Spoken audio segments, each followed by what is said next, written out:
শুরুতে দেখা যায় এক ব্যক্তি তার কাজ থেকে বাড়ি ফিরে দেখছে যে তার সাজানো গোছানো সংসারটা যেন এক ধ্বংসস্তূপ হয়ে আছে, চারদিকে ছোপ ছোপ রক্তের দাগ। এই লোকটির নাম এডি। সে পরিষ্কার বুঝতে পারছে যে তার স্ত্রী জেডকে কেউ নৃশংসভাবে খুন করেছে। ধস্তাধস্তির চিহ্ন দেখে বোঝা যাচ্ছে যে জেড বাঁচার জন্য আপ্রাণ চেষ্টাও করেছিল। খুনির হাত থেকে বাঁচতে সে এদিক সেদিক ছুটে বেরিয়েছে, কিন্তু জেডের দেহ কোথাও নেই। হয়তো খুনি লাশ গুম করে ফেলেছে। অসহায় এডি সাথে সাথে পুলিশে খবর দেয়, আর সিনটি এখানেই কাট হয়। ঘটনার আসল রহস্য জানতে আমাদের নিয়ে যাওয়া হয় এর 6 সপ্তাহ আগে। এই হলো এডির স্ত্রী জেড আর তাদের ফুটফুটে মেয়ে কায়লা। বাইরে থেকে দেখলে তাদের মনে হবে যে এক সুখী আর বিত্তশালী পরিবার। এডি একজন নামকরা হার্ট সার্জন, আর জেড একটা নামী মার্কেটিং ফার্মের বেশ উচ্চ পদস্থ কর্মকর্তা। বুদ্ধিমতী আর গুণী জেড তার কাজের জন্য কোম্পানি থেকে বড় একটা অ্যাওয়ার্ড পেতে যাচ্ছে। খুশিতে ডকমক হয়ে জেড বাড়ি ফেরে। ওদিকে এডি কায়লার সাথে খেলছে। জেডের সাথে তার বোন মিয়ানও এসেছে। অনুষ্ঠানের জন্য জেড একটা স্পেশাল ড্রেস কিনে। মিয়ান কায়লাকে আদর করে বলে যে আজ রাতে তুমি আমার সাথে থাকবে,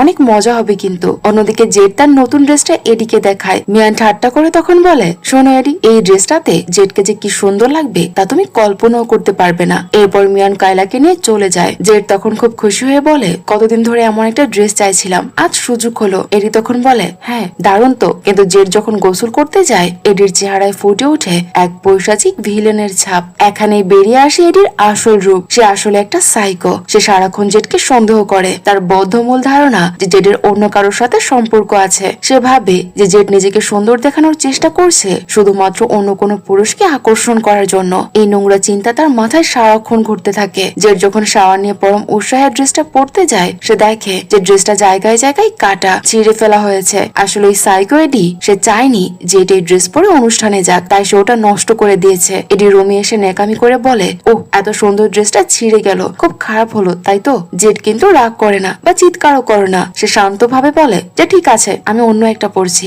এখান থেকে বোঝা যায় যে জেড তার স্বামীর স্বভাব সম্পর্কে আগে থেকেই জানতো। শুধু মেয়ের ভবিষ্যতের কথা ভেবে সে বছরের পর বছর এগুলো সহ্য করে আসছে। দুনিয়ার চোখে তারা আইডিয়াল কাপল হলেও ভেতরে ভেতরে জেডের জীবনটা ছিল নরকের মতো। জেডকে কষ্ট দিয়ে এডি যেন এক পৈশাচিক আনন্দ পেত। সে জেডকে বলে, জানো এই ধরনের জামা কারা পরে? যাদের স্বামী বেঁচে থাকতো অন্য স্বামী খোঁজার শখ থাকে, ওইসব নোংরা মহিলাগুলো এসব ড্রেস পরে। জেড তার এইরকম বাজে কথা একদম ভেঙে পড়ে আর অঝরে কাঁদতে থাকে। এরপর তারা অনুষ্ঠানে যায়। সেখানে জেডের বস এডির সামনে জেডের খুব প্রশংসা করে আর বলে যে জেড আমাদের সেরা কর্মী, ও সব কাজে পারদর্শী আর অসম্ভব পরিশ্রমীও সে। আপনার মতো স্বামী সত্যিই খুব ভাগ্যবান।